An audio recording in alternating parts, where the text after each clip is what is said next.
Le virus n'est pas que sanitaire. Avec l'importance du télétravail, avec le fait de travailler chez soi, d'avoir des lieux tiers pour travailler, on s'est rendu compte qu'on avait besoin de sécuriser pour nos TPE-PME, nos infrastructures, nos installations. Les grands groupes ont déjà des solutions. Nos TPE-PME ne sont absolument pas préparées.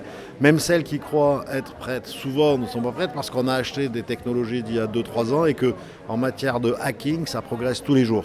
Et l'idée, c'est de mettre l'outil de la chambre pour faire se rencontrer les différentes solutions qui existent et les éléments. La Team Web, c'est une agence de conseil en stratégie digitale. On accompagne les organisations sur la transformation de leur marketing et de leur communication avec tous les leviers du digital et en particulier sur les questions du développement durable.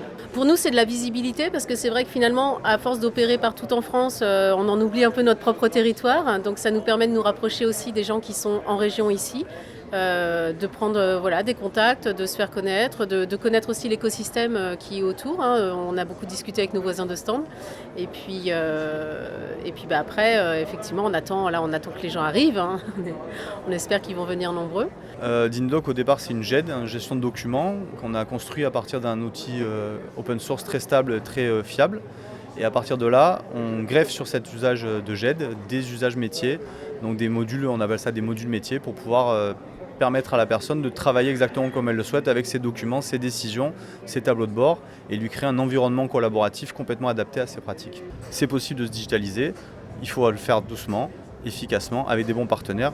Dinedoc est un bon acteur. MCES, c'est à la fois une équipe professionnelle d'e-sport, donc qui s'est imposée sur la scène compétitive française depuis maintenant 3 ans. Et c'est aussi la seule équipe professionnelle d'e-sport qui s'est intéressée au monde amateur et à la formation du monde amateur en créant des académies destinées aux plus jeunes pour encadrer la pratique de l'e-sport. Au niveau de l'entreprise, on fait énormément d'incentives autour de l'e-sport et du jeu vidéo.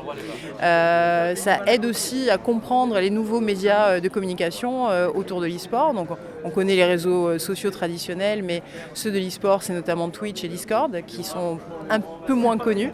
Donc c'est aussi aider les entreprises dans leur transformation digitale.